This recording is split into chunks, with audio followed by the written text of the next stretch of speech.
Hi this Viraj welcome to finviraz.com. So ఈరోజు మార్కెట్లో ఏం జరిగింది, నిఫ్టీ అండ్ బ్యాంక్ నిఫ్టీలో ప్రైస్ యాక్షన్ ఎట్లా వర్క్ అయిందని చూద్దాము. సో ఫస్ట్ మనం నిఫ్టీలో చూస్తే నిఫ్టీ డైలీ టైం ఫ్రేమ్ లో ఈ రోజు బేరిష్ గా టర్న్ అయింది. బట్ ఇది 60 కంటే పైన బేరిష్ గా టర్న్ అయింది. సో మనకు ఆల్రెడీ తెలుసు 60 కంటే పైన బేరిష్ గా టర్న్ అయితే ఏం జరుగుతుంది. Okay, so up to target వరకు రాదండి, కొంత కరెక్షన్ జరిగిన తర్వాత మళ్ళీ రికవర్ అయిపోవడానికి అవకాశం ఉంటుంది. అదే విధంగా బ్యాంక్ నిఫ్టీ చూస్తే బ్యాంక్ నిఫ్టీ కూడా బేరిష్ గానే ఉంది. ఆల్రెడీ బ్యాంక్ నిఫ్టీ చాలా రోజుల నుంచి బేరిష్ గా ఉంది, బేరిష్ జోన్ లోనే ఉంది. బట్ ఈ రోజు 60 కంటే కింద క్లోజ్ అయింది బేరిష్ జోన్ లో. ఓకే, 1 అవర్ టైం ఫ్రేమ్ లోకి వచ్చేటప్పటికి నిఫ్టీ ఈ రోజు చాలా రికవరీ అయినట్లుగా, చాలా పెరిగినట్లుగా అనిపిస్తుంది కదా. బట్ ఈ రోజు అంత రికవరీ లేదు. యాక్చువల్ గా అయితే swing low to swing high తీసుకుంటే ఇది ఆల్రెడీ బేరిష్ జోన్ లోనే ఉంది, ఇంకా స్టిల్ బేరిష్ జోన్ లోనే ఉంది, జోన్ దగ్గరే ఉంది, రికవరీ కాలేదండి. జస్ట్ గ్యాప్ డౌన్ లో ఓపెన్ కావడం వల్ల మనకి అంత రికవరీ అయినట్లుగా కనిపిస్తుంది. బట్ నిఫ్టీ ఇంకా రికవరీ కాలేదు. బ్యాంక్ నిఫ్టీకి వచ్చేటప్పటికి మనం ఆల్రెడీ చాలా రోజుల నుంచి మాట్లాడుకుంటున్నాం, ఐడియా ఉంది కదండి. ఒక జోన్ లో ఉండిపోయింది. ఏ జోన్ అండి? ఈ జోన్. సో ఈ జోన్ లో ఉండిపోయింది బ్యాంక్ నిఫ్టీ. సో మళ్ళీ ఈ రోజు కూడా ఇదే జోన్ లో ట్రేడ్ అయ్యింది. సో ఈ జోన్ ని క్రాస్ చేయాలి ఐదర్ సైడ్స్. నేను ఆల్రెడీ 3 days నుంచి చెప్తున్నా, ఏదో ఒక సైడ్ కి, ఐదర్ సైడ్స్ లో ఏదో ఒక సైడ్ కి మూవ్ అయితే తప్ప బ్యాంక్ నిఫ్టీలో మనకి గట్టి మూమెంటం అనేది ఉండదు.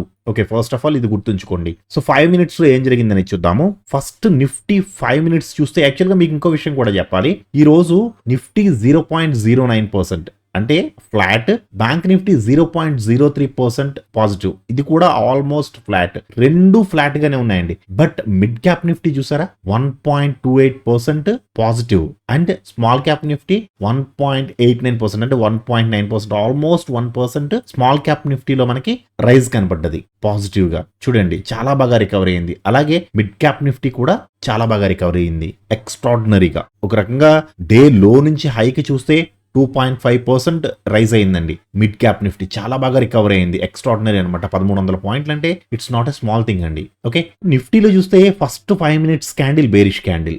ఇది యాక్చువల్ గా అయితే బేరిష్ ఎంట్రీ ఏనండి. ఇక్కడ బేరిష్ ఎంట్రీ ఇచ్చింది, బట్ గ్యాప్ డౌన్ లో bearish entry. So gap down లో, ఇంత గ్యాప్ డౌన్ లో మనకి బేరిష్ ఎంట్రీ జరిగినప్పుడు ఇది ఎంత వరకు వెళ్ళడానికి అవకాశం ఉంది అని చూసుకోవాలంటే swing high to swing low to previous high. Actual గా అయితే ఇంతవరకు రావాలి మార్కెట్. ఎస్, ఇంతవరకు రావాలండి, ఇది లెవెల్ కరెక్టే. సో మనం ఇక్కడ ఎంట్రీ తీసుకుంటే ఇక్కడ స్టాప్ లాస్ పెట్టుకుంటాం, ఒక 40 points stop loss and 56 points target.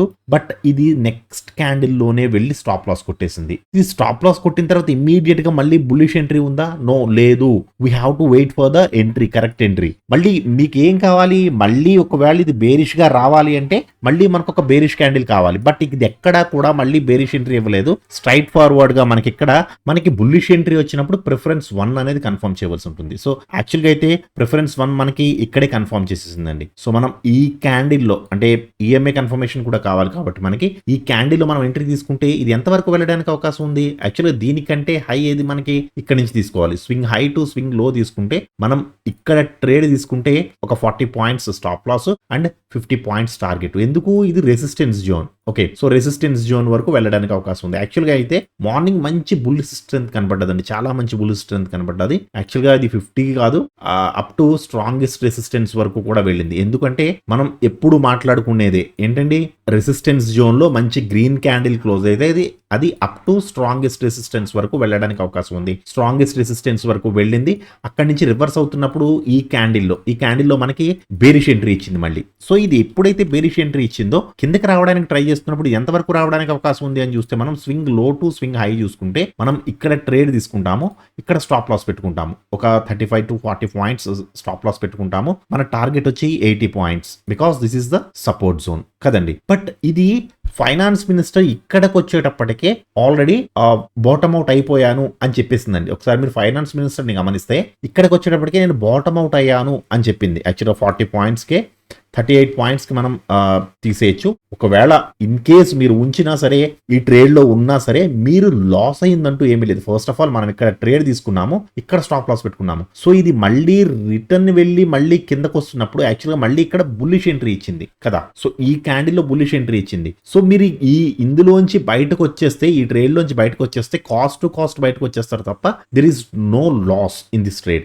ఒకవేళ ఇన్ కేస్ మీరు 2 క్యాండిల్స్కే మీకు 35 to 38 పాయింట్స్ వచ్చింది, ఇందులోంచి బయటకు వచ్చేసినా సరే హ్యాపీ. నేను మెంటర్షిప్ స్టూడెంట్స్ కి చెప్పాను, ఒక ఫ్రూట్స్ ఆటో ఎగ్జాంపుల్ చెప్పాను కదండి, మార్కెట్ ఎంత ఇస్తే అంతా తీసుకుని బయటకు వచ్చేయాలి, అంతే తప్ప మార్కెట్ లో ఉన్న మూమెంటం అంతా నేను క్యాప్చర్ చేసేస్తాను, ఈచ్ అండ్ ఎవ్రీ క్యాండిల్ నాకు కావాలి అంటే మాత్రం మార్కెట్ లో సస్టైన్ అవ్వలేరండి, చాలా కష్టం. సో ఇది యాక్చువల్ గా అయితే బుల్లిష్ ఎంట్రీ ఇచ్చింది.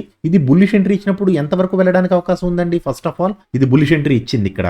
సో ఇది ఎంతవరకు వెళ్ళడానికి అవకాశం ఉంది చూడండి ఒకసారి. స్వింగ్ హై టు స్వింగ్ లో తీసుకుంటే this is the resistance zone. Actually ఇదే రెసిస్టెన్స్ జోన్ లో ఇచ్చింది ఎంట్రీ. సో ఇక్కడ మనకి మూవ్ అవ్వడానికి ప్లేస్ లేదు, there is no place. So మనం ఇక్కడ ఎంట్రీ తీసుకోకూడదు, బులిష్ ఎంట్రీ తీసుకోకూడదండి. మళ్ళీ బేరిష్ ఎంట్రీ ఇచ్చింది, ఇమీడియట్ గా మనకి బేరిష్ ఎంట్రీ ఇచ్చింది. యాక్చువల్గా అయితే ఇది బేరిష్ మూమెంటం లోనే కొనసాగుతుంది. బట్ ఫైనాన్స్ మినిస్టర్ ఇక్కడ ఎప్పుడైతే నేను బాటమ్ అవుట్ అయిపోయానని చెప్పిందో అప్పుడు they have to give the space.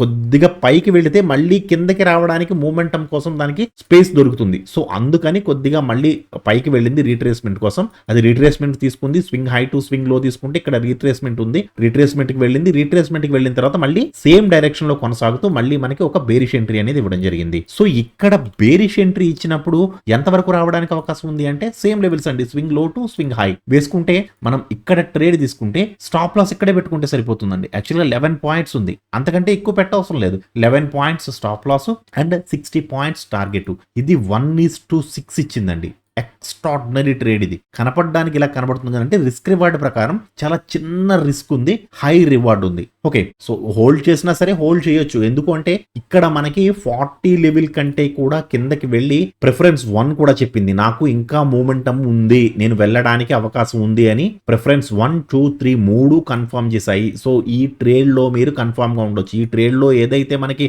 1, 2, 3 confirm చేసి హోల్డ్ చేయండి అని చెప్పిందో ఈ ట్రేడ్ లో కూడా అలాగే హోల్డ్ చేయండి అని చెప్పాయి. సో ఇది కూడా చాలా మంచి ఎక్స్ట్రాడినరీ ట్రేడ్ అని చెప్పుకోవచ్చు టెక్నికల్ పరంగా. సో మళ్ళీ పైకి వెళ్తున్నప్పుడు యాక్చువల్ గా అయితే ఈ క్యాండిల్ లోనే మళ్ళీ బుల్లిష్నెస్ ఇచ్చిందండి. సో ఇది బుల్లిష్నెస్ ఇచ్చినప్పుడు ఎంతవరకు వెళ్ళడానికి అవకాశం ఉంది? స్వింగ్ హై టు స్వింగ్ లో వేసుకుంటే this is the resistance zone కదండి. సో మనం ఇక్కడ ట్రేడ్ తీసుకుంటే ఇక్కడ స్టాప్ లాస్ పెట్టుకుంటాము, ఒక 30 points stop loss and 32 points target. But ఇది అట్ ఏ టైం టార్గెట్ కి వెళ్ళలేదు, ఫస్ట్ వచ్చి మళ్ళీ బేరిష్ ఎంట్రీ ఇచ్చిందండి. Yes, this is bearish 1. ఇక్కడ బేరిష్ ఎంట్రీ ఇచ్చింది. ఇక్కడ బేరిష్ ఎంట్రీ ఇచ్చినప్పుడు మనం ఈ బుల్లిష్ ఎంట్రీ ఏదైతే ఉందో ఈ బుల్లిష్ ఎంట్రీలోంచి మనం బయటకు వచ్చేస్తాము. బయటకు వచ్చేసి మళ్ళీ బేరిష్ ఎంట్రీ తీసుకోవడానికి కూడా అవకాశం ఉంది. ఎస్, తీసుకోవచ్చు. టు బి ఫ్రాంక్ చెప్పాలి అంటే ఇక్కడ తీసుకోవచ్చు అండి. తీసుకుని మనం ఈ లెవెల్స్ ని కూడా కన్ఫర్మ్ చేసుకోవచ్చు. Swing high to swing low to previous high వేసుకుంటే యాక్చువల్ గా ఇంతవరకు రావాలి. బట్ ఇక్కడ లిటిల్ బ్రదర్ అనేది హోల్డ్ చేయడం జరిగింది. లిటిల్ బ్రదర్ బాగా హోల్డ్ చేశాడండి. ఈ రోజు మీకు ఇంకొక లెవెల్ కూడా చూపిస్తాను చూడండి, చాలా ఎక్స్ట్రాడినరీగా వర్క్ అయింది. సో మళ్ళీ ఇది యాక్చువల్ గా స్టాప్ లాస్ ట్రేడ్. మళ్ళీ కిందకు వస్తున్నప్పుడు మళ్ళీ తీసుకుంటే ఇది కూడా స్టాప్ లాస్ తీసుకుని మళ్ళీ పైకి వెళ్ళడానికి ట్రై చేసింది. ఇక్కడ మీకు చిన్న స్టాప్ లాస్ ఎంతండి? ఇక్కడ స్టాప్ లాస్ బుల్లిష్ ట్రేడ్ లో మీకు 15 పాయింట్స్ అంటే ఆప్షన్స్ లో ₹7 అండి, ₹7 స్టాప్ లాస్. అదే మళ్ళీ బేరిష్ ట్రేడ్ తీసుకున్నారు, మళ్ళీ ఇక్కడ ఎంత అండి స్టాప్ లాస్? 18 అంటే ఇక్కడ ₹9 స్టాప్ లాస్. సో ఇక్కడ ₹7, ₹9 అంటే చిన్న చిన్న స్టాప్ లాస్. నేను అందుకే మీకు చెప్తూ ఉంటాను, మన పర్ఫెక్ట్ గా ట్రేడ్ చేసుకుంటే టెక్నికల్స్ ని యాజ్ డీస్ గా ఫాలో అయితే స్టాప్ లాస్ ఎప్పుడు చిన్నది ఉంటుంది, టార్గెట్ మాత్రం చాలా మంచిగా పెద్దగా ఉంటుంది. ఓకే, సో మళ్ళీ ఇక్కడ బుల్లిష్ ట్రేడ్ ఇచ్చినప్పుడు ఎంత వరకు వెళ్ళడానికి అవకాశం ఉంది అని చూస్తే స్వింగ్ హై టు స్వింగ్ లో ఇదే లెవెల్ ఉందండి యాక్చువల్ గా అయితే. ఓకే, సో మనం ఇక్కడ ట్రేడ్ తీసుకుంటే ఇక్కడ స్టాప్ లాస్ పెట్టుకుంటాం, ఒక 21 points stop loss and 24 points target. 1:1 ఇచ్చింది, పైకి వెళ్ళింది. సరే, యాక్చువల్ గా ఇది పైకి వెళ్తున్నప్పుడు స్వింగ్ హై టు స్వింగ్ లో మీరు ఇక్కడ రీట్రేస్మెంట్ తీసుకున్నారు కదా, నేను ఎక్స్టెన్షన్ తీసుకున్నాను సార్ అని మీరు అనుకోవచ్చు. Swing low to swing high to previous లో తీసుకుంటే నేను ఎక్స్టెన్షన్ తీసుకున్నాను సార్, బట్ ఇది ఎందుకు వెళ్ళలేదండి అనే క్వశ్చన్ మీకు ఎవరికైనా వస్తే యాక్చువల్గా అయితే ఇది మంచి బేరిష్ మూమెంటంలో ఉందండి. ఓకే, సో మీరు ఎప్పుడైతే 15 మినిట్స్ లో పెట్టుకుంటారో ఒకసారి ట్రేడ్ 15 మినిట్స్ లో పెట్టి చూడండి. చూసారా లిటిల్ బ్రదర్ ఎలా హోల్డ్ చేశాడో? మీకు అందుకే చెప్పా, నేను ఒకటి చూపిస్తానండి అన్నాను కదా, ఇదేనండి. లిటిల్ బ్రదర్ టైట్ గా హోల్డ్ చేశాడండి. This is the consolidation zone. చాలా బాగా, చాలా టైట్ గా అనమాట. అసలు లిటిల్ బ్రదర్ 15 మినిట్స్ లో గేటు తీయలేదు, పైకి వెళ్ళడానికి అవకాశం లేదు. సో మీరు ఇలా వేసుకున్నా మీకు ఇది కన్సాలిడేషన్ జోన్ అని తెలియాలి. లేదా 5 మినిట్స్ లో చూసుకున్నప్పుడు మీరు చిన్న చిన్న ప్రాఫిట్స్ తో బయటకు వచ్చేయాలి. కాబట్టి 5 మినిట్స్ లో మీరు ఈ బాక్స్ ని ఇలా ఉంచుకుని, కన్సాలిడేషన్ బాక్స్ ని అలా ఉంచుకుని, so swing high to swing లో వేసుకుంటే ఇది టార్గెట్ కి వెళ్ళింది. ఇక్కడ నుంచి ఇంతవరకు ఓకే 25 పాయింట్స్. సో మళ్ళీ కిందకు వస్తున్నప్పుడు ఇక్కడ బేరిష్ ఎంట్రీ ఇచ్చిందండి, చూసారా? ఇవన్నీ తీసేస్తున్నాను చూడండి. మళ్ళీ కిందకు వస్తున్నప్పుడు యాక్చువల్ గా అయితే ఈ క్యాండిల్ లో బేరిష్ ఎంట్రీ ఇచ్చిందండి. సో ఇది బేరిష్ ఎంట్రీ ఇచ్చినప్పుడు ఎంతవరకు రావడానికి అవకాశం ఉంది? Swing low to swing high, అసలు దెర్ ఇస్ నో స్కోప్, ఎక్కడ స్కోప్ లేదు. ఆల్రెడీ సపోర్ట్ జోన్ ని కూడా క్రాస్ చేసి కిందకు వచ్చింది. So there is no scope to move. ఇక్కడ మనకి ఎంట్రీ తీసుకోవడానికి అవకాశం లేదు. సో నేనేం చెప్తున్నానండి, క్లోజింగ్ టైంలో వదిలేయండి. ఎందుకంటే ఇది 15 minutes లో ఆల్రెడీ కన్సాలిడేషన్ లో ఉన్నాను అని క్లియర్ గా కన్ఫర్మ్ చేసేసింది. సో నేను మీకు అస్తమాను చెప్తూ ఉంటాను, గుర్తుందండి, 15 minutes లో ట్రెండ్ చూసుకోండి, 5 minutes లో ట్రేడ్ చేసుకోండి. అదే ఇక్కడ కన్ఫర్మ్ చేసిందండి. ఇప్పుడు బ్యాంక్ నిఫ్టీలో చూస్తే bank Nifty first 5 minutes candle huge red candle అండి. ఇంత రెడ్ క్యాండిల్ చూస్తే ఎవరైనా ఏమనుకుంటారంటే ఇంకా అసలు ఈ రోజు బ్యాంక్ నిఫ్టీకి మూడిపోయింది, ఒక 1000-1500 పాయింట్లు పడిపోతుంది అనుకుంటారు కదా. ఆ టైప్ ఆఫ్ క్యాండిల్ అండి ఇది, red candle. But as per the technicals ప్రకారం చూడండి, swing high to swing low to previous high వేసుకుంటే this is the support zone. So technicals perfect గా ఫాలో అయితే మీకు తెలిసిపోతుంది దానికి మూమెంటమ్ కి అవకాశం ఉందా లేదా అనేది. ఇక్కడ నా స్టూడెంట్స్ ఎవ్వరూ కూడా ఇక్కడ బేరిష్ ట్రేడ్ తీసుకోరు, ఎందుకంటే ఇది సపోర్ట్ జోన్ లో ఉంది. సో ఒకవేళ దీనికి మూవ్ అవ్వడానికి ప్లేస్ ఉండాలి అంటే సపోర్ట్ జోన్ ఇక్కడ ఉండాలి, ఇక్కడ ఉంటే మూవ్ అవ్వడానికి ప్లేస్ ఉంటుంది దీనికి. బట్ సపోర్ట్ జోన్ లో క్లోజ్ అయింది candle. So there is no scope to move అవ్వడానికి ప్లేస్ లేదు. సో ఏం చేస్తాం మనం, పైకి వెళ్ళి మళ్ళీ రివర్స్ అవుతున్నప్పుడు ఇక్కడ రెడ్ క్యాండిల్ వేస్తే మళ్ళీ ఇక్కడ ట్రేడ్ తీసుకోవచ్చు మనం, there is a chance. But ఇది ఎక్కడ కూడా రెడ్ క్యాండిల్ వేయలేదు, అంటే దీనికి బేరిష్ గా రావడం ఇష్టం లేదు బ్యాంక్ నిఫ్టీకి. సో పైకి వెళ్ళడానికి ట్రై చేసింది. ఈ క్యాండిల్ లో ఎక్స్ట్రాడినరీ ట్రేడ్ ఇచ్చిందండి. ఈ క్యాండిల్ అన్ని రకాలుగా ప్రిఫరెన్స్ 1, 2, 3 3 కూడా ఈ క్యాండిల్ లో చాలా బాగా కన్ఫర్మ్ చేశాయి. సో ఇది ఇక్కడ మనకి ఎంట్రీ ఇచ్చినప్పుడు ఇది ఎంత వరకు వెళ్ళడానికి అవకాశం ఉంది అని చూస్తే, ఫస్ట్ ఆఫ్ ఆల్ యాక్చువల్గా చెప్పాలంటే to be frank, first swing high ఇది ఉందండి కదా. కానీ స్వింగ్ హై టు స్వింగ్ లో తీసుకుంటే చూడండి, ఇది ఆల్రెడీ రెసిస్టెన్స్ జోన్ లో ఉంది. సో ఇక్కడ తీసుకోకూడదు. మనం ఏం చూడాలి, దీనికంటే హై ఏది ఉంది, ఇదండి, అంతేనా? So this is the second swing. Okay sir, ఇది తీసుకోకూడదండి, ఇవి కాదు, చిన్న చిన్నవి స్వింగ్స్ కింద తీసుకోవద్దు అని చెప్తాను కదా నేను. సో మనం ఇక్కడ ట్రేడ్ తీసుకుంటే ఇక్కడ స్టాప్ లాస్ పెట్టుకుంటాం ఒక 90 పాయింట్స్ కంటే ఎక్కువ పెట్టవసరం లేదు, ఎందుకంటే విక్స్ కూడా పెద్దగా ఏం పెరగలేదు ఈ రోజు, జస్ట్ 4% పెరిగింది అంతే విక్స్ కూడా. సో వాలటాలిటీ కూడా కొంచెం తక్కువ ఉందని చెప్పాలి యాక్చువల్గా అయితే. రేపు బడ్జెట్ పెట్టుకుని ఈ రోజు ఇంత వాలటాలిటీ తక్కువ ఉంది అంటే నాకు కొంచెం ఆశ్చర్యంగానే ఉంది. సో చూద్దామండి రేపు ఏం జరుగుతుంది అనేది. అసలు రేపటి మూమెంట్ అనేది చాలా చాలా ఇంపార్టెంట్. సో ఒక 90 points stop loss and 200 points target. ఇది విత్ ఇన్ 2 క్యాండిల్స్ లోనే వెళ్ళి టార్గెట్ ని కొట్టేసిందండి. Within 2 to 3 candles, within 2 candles లోనే ఇది ఆల్రెడీ 170 పాయింట్స్ దాకా వెళ్ళిపోయింది. సో 3 to 4 క్యాండిల్స్ మీరు వెయిట్ చేయగలిగితే 190 పాయింట్స్ వరకు ఇచ్చిందండి. సో ఇది ఎక్స్ట్రాడినరీ మూవ్ అనమాట. సో ఇది రెసిస్టెన్స్ జోన్ కి వెళ్ళిన తర్వాత, రెసిస్టెన్స్ జోన్ లోంచి రివర్స్ అవుతున్నప్పుడు ఇక్కడ ఏం చేయాలి మనం, రెసిస్టెన్స్ జోన్ లో we have to wait for the next confirmation, bearish confirmation కోసం వెయిట్ చేయాలి. ఈ క్యాండిల్ లో మనకి బేరిష్ కన్ఫర్మేషన్ ఇచ్చింది. సో ఇది ఎంతవరకు రావడానికి అవకాశం ఉంది, swing low to swing high వేసుకుంటే యాక్చువల్గా మనకి ఇక్కడ ట్రేడ్ ఇచ్చింది. సో ఇక్కడ ట్రేడ్ ఇచ్చినప్పుడు మనం ఇక్కడ స్టాప్ లాస్ పెట్టుకుంటాం, ఒక 60 points stop loss and 200 points target. But ఇది 200 పాయింట్స్ కి ఇమీడియట్ గా అయితే రాలేదు, కానీ ఇక్కడ లిటిల్ బ్రదర్ దగ్గర చాలా సేపు హోల్డ్ చేసిందండి. చూడండి, దాదాపుగా 1, 2, 3, 4, 5, 6, 7, 8, 9, 10 క్యాండిల్స్ అండి. దాదాపుగా 10 క్యాండిల్స్ పాటు, అంటే 50 minutes పాటు లిటిల్ బ్రదర్ హోల్డ్ చేశాడు, కిందకి రానివ్వలేదు. బట్ ఎట్టకేలకైతే గేట్ తీసాడండి, కిందకు వచ్చింది. సో ఈ గేట్ తీయడం, లిటిల్ బ్రదర్, ఇదంతా కొంచెం కొత్తగా ఉంటుంది మిగతా వాళ్ళకి. But Fibonacci, master in Fibonacci class చూసిన వాళ్ళకి ఇది చాలా నార్మల్ లాంగ్వేజ్ అండి, చాలా నీట్ గా ఉంటుంది. So technicals each and everything మనకి చెప్తాయండి మార్కెట్ ఎటువైపు వెళ్ళబోతుంది అనేది.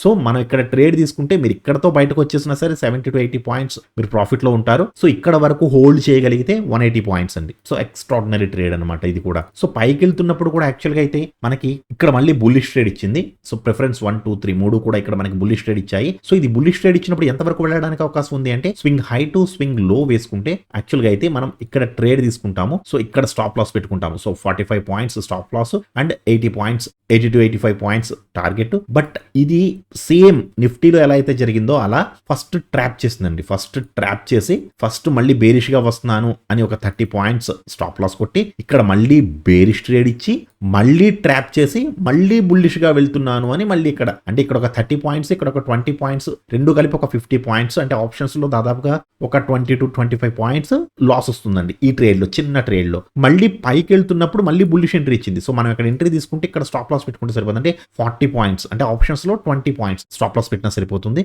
సో టార్గెట్ వచ్చి మనకి 70 పాయింట్స్. సో 70 పాయింట్స్ కి వెళ్ళింది ఇది, టార్గెట్ ని రీచ్ అయింది. టార్గెట్ ని రీచ్ అయిన తర్వాత కన్సాలిడేషన్ లో ఉండిపోయింది. చూడండి ఒకసారి మనం swing low to swing high to previous లో ఎక్స్టెన్షన్ వేసుకుంటే మీకు క్లియర్ గా అర్థమైపోతుంది ఇది ఏ జోన్ లో ఉంది. సేమ్ యాజ్ ఇట్ ఈస్ ఇందాక చెప్పాను కదా నేను 15 మినిట్స్ లో పెట్టుకోండి. 15 మినిట్స్ లో మీరు ఏదైతే పెట్టుకుంటారో అప్పుడు మీకు ఇది consolidation zone, little brother gate తీయట్లేదు 15 మినిట్స్ లో అనేది మీకు క్లియర్ గా అర్థమైపోతుంది. ఈవెన్ నిఫ్టీలోను బ్యాంక్ నిఫ్టీలోను కూడా ఈ రోజు లిటిల్ బ్రదర్ చాలా టైట్, చాలా స్ట్రిక్ట్ గా బిహేవ్ చేశాడండి. సో కన్సాలిడేషన్ జోన్ ని మనకి 15 మినిట్స్ లో చాలా బాగా ఐడెంటిఫై చేసేలా చేశారు. సో ఐ హోప్ నేను చెబుతున్న టెక్నికల్స్ మీకు నచ్చితే వీడియోని తప్పకుండా లైక్ చేసి ఛానల్ని సబ్స్క్రైబ్ చేసుకోండి. Thank you so much.